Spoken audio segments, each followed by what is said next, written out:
నమస్తే, welcome to four sides TV. మన megastar Padma Vibhushan అందుకున్న సందర్భంగా ముందుగా ఆయనకి అభినందనలు, శుభాకాంక్షలు చెబుతూ, in fact is just a mile ahead of the highest award. బహుశా వారు తర్వాత రోజుల్లో అది కూడా అందుకోబోతున్నారు అనే ఆకాంక్షను వ్యక్తం చేస్తూ చంద్ర శ్రీనివాస్ గారితో, సీనియర్ పొలిటికల్ లిస్ట్ వారితో మాట్లాడదాం.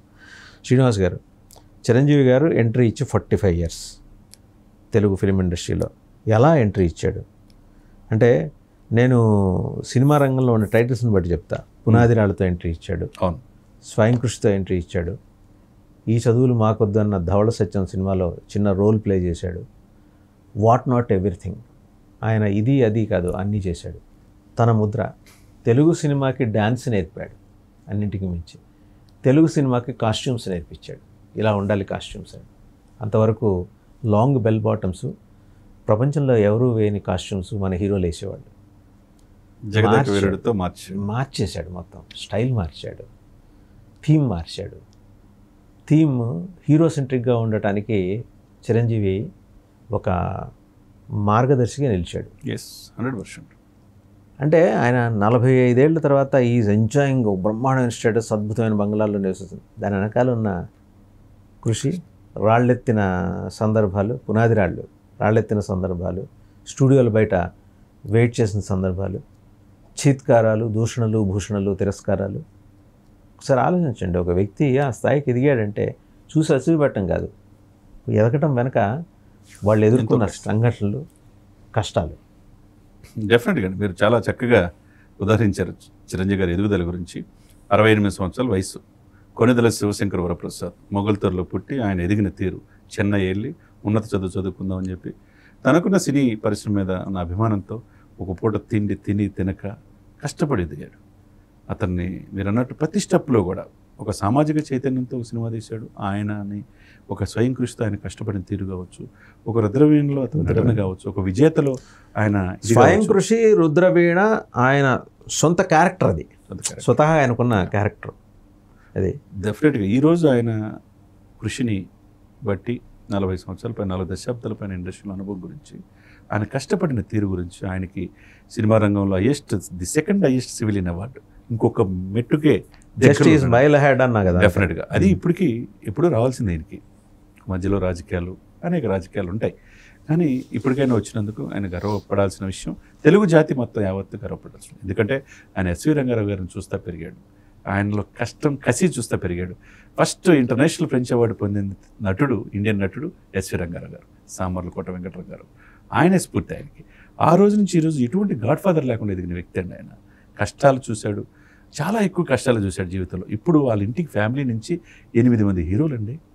వాళ్ళకి ఫ్యాక్టరీ, అదొక ఫ్యాక్టరీ, మెగా ఫ్యాక్టరీయే నిజంగా. అందరూ కూడా వాళ్ళు బహుశా ఎంట్రీ ఇవ్వటానికి చిరంజీవి గారి పేరు పనికొస్తుందేమో, కానీ తర్వాత ఎవరి కొడుకు విషయంలో కూడా, రామ్ చరణ్ విషయంలో కూడా తను ప్రూవ్ చేసుకోవడానికి ఎన్ని కష్టాలు పడ్డాడు. ఇప్పుడు తండ్రిని మించిన తనయుడుగా గ్లోబల్ స్టార్ అయిపోయాడు. గ్లోబల్ స్టార్ అది నిజంగా రియల్లీ అప్రిషియేట్ చేయాల్సిన విషయం. ఒకవైపు ఒక నటుడే కాదు సార్, చాలామంది నేటి జనరేషను అతనికి ఈ రోజున ఈ అవార్డు వచ్చిందనేది కాదు, కానీ ఆయన్ని ఈ సందర్భంగా మనం చెప్పుకోవాల్సింది ఏంటంటే, ఆయనలో ఒక సేవా తత్పరత, తన ఎదుగుదలతో పాటు తన చుట్టుపక్కల ఉన్నారు 24 క్రాఫ్ట్స్ డెవలప్ అవ్వాలి, అభివృద్ధి చెందాలనే ఆకాంక్ష, నేటి యువతర యంగ్స్టర్స్ ఎంతోమంది రావాలనే తపన.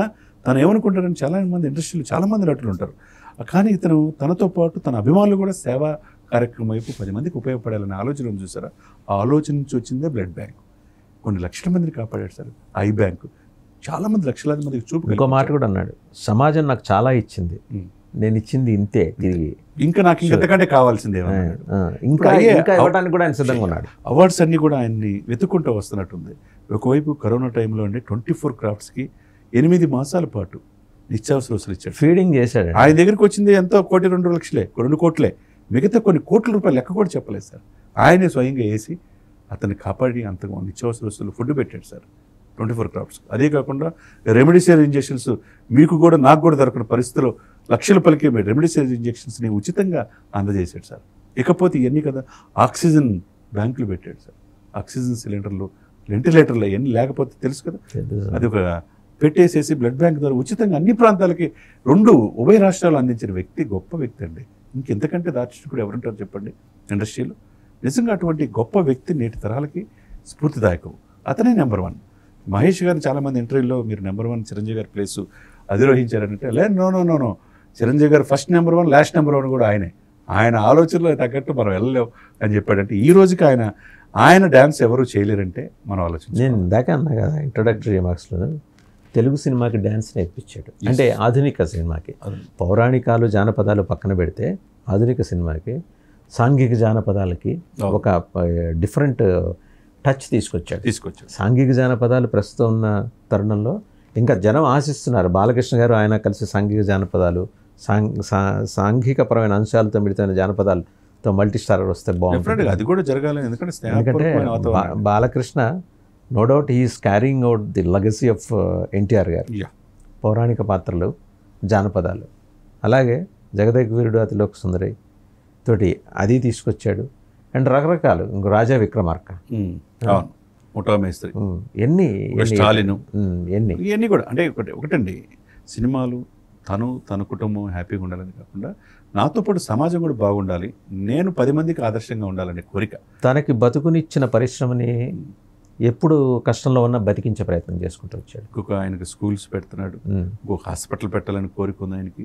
ఇంకా ఇచ్చే గుణమే సార్. ఎందుకో తెలియదు కానీ ఆయన చూస్తా పెరిగిన పవన్ కళ్యాణ్ కూడా అన్నకి మించిన సేవా దృక్పథం ఆయనకు అలవాటు పడింది. ఇప్పుడు వరకు ఒక 100 కోట్ల పైన సేవ చేశాడు. ఒక చేతితో చేసింది రెండో చేతికి తెలియకుండా. అదేవిధంగా రామ్ చరణ్ వాళ్ళ ఇంట్లో ఉపాసన గారు వాళ్ళ కోడలుగా వచ్చిన తర్వాత రామ్ చరణ్ ఆయన తండ్రిని మించిన తనయుడిగా సెటిల్ పెర్ఫార్మెన్స్లో గ్లోబల్ స్టార్గా ఎదిగిన తీరు తన తండ్రి కష్టాలు నేర్పాడు. సిల్వర్ స్పూన్లో ఎదగటం కాదు, తన ఫ్యాక్టరీ, మీరు అన్నట్టు ఫ్యాక్టరీ 8-9 మంది హీరోలు తయారైన ఫ్యాక్టరీ ఎవరు అసలు ఎక్కడన్నా మీరు చూసారా? అనిల్ కపూర్స్ ఫ్యామిలీ కావచ్చు, సల్మాన్ ఖాన్ల ఫ్యామిలీ కావచ్చు, అసలు భారతదేశంలో 8 మంది హీరోలు ఉన్న ఫ్యామిలీ ఏదైనా ఉందా? అది ఓన్లీ మెగాస్టార్ గారే. అంటే ఆయన చూస్తే ఎదిగిన తీరు, ఎదిగే ఉన్న లక్షణాల్లో ఆయన మెండు. ఈ రోజున తెలుగు కళామ తల్లి ఉభయ రాష్ట్రాలే కాకుండా ప్రపంచవ్యాప్తంగా తెలుగు వాళ్ళు సినీ రంగాన్ని అభిమానించే వాళ్ళు అందరూ కూడా చాలా హ్యాపీగా ఫీల్ అవుతున్నారు. గొప్పగా ఈ అవార్డు మాకు వచ్చిందనే సంతోషంతో వాళ్ళు ఉండటం అనేది మనం చాలా ఆనందంగా భావించాలి. ఈ సందర్భంగా ఆయన నిండు నూరేళ్ళు ఆయురారోగ్యాలతో ఉండి ఎప్పుడూ ప్రేక్షకులను, తెలుగు జాతిని పట్టు అందరూ కూడా అలరింపు చేయాలని మనం మనస్ఫూర్తిగా కోరుకోవాలి. రైట్, థ్యాంక్ యూ శ్రీనివాస్ గారు, థ్యాంక్ యూ. సో చూసారు కదా, అంటే జస్ట్ 1 మైల్ దూరంలో ఉన్నారు ఆయన భారతరత్న అందుకోవడానికి. అది కూడా అందుకుంటారు, సందేహం లేదు. సమాజం తనకు చాలా ఇచ్చింది, తాను దాంతో పోలిస్తే తనకి ఇస్తున్నది తన సమాజానికి వెనక్కి ఇచ్చింది చాలా తక్కువ అనే భావంతో ఒదిగి ఉండటం. ఒక ముఖ్యమంత్రి దగ్గరికి వెళ్ళినప్పుడు ముఖ్యమంత్రి చైర్ని గౌరవిస్తూ, అక్కడ కూర్చున్న వ్యక్తి కాదు, చైర్ని గౌరవిస్తూ ఆయన వ్యవహరించిన తీరు, ఈరోజు చాలామంది దాని మీద ఏదో విమర్శలు చేసే వాళ్ళందరికీ ఆయన సమాధానం చెప్పాడు. చైర్ని ఎలా గౌరవించాలనేది అది డిసిప్లిన్ నుంచి వస్తుంది. ఆ డిసిప్లిన్ ఎక్కడంటే ఆయన పుట్టిన ఊరి నుంచి వచ్చింది, ఆయన తల్లిదండ్రుల నుంచి వచ్చింది. సో ఈ రకంగా ఒదుగుతూ ఆయన ఎదిగిన తీరు చాలామందికి ఆదర్శదాయకం. Thank you.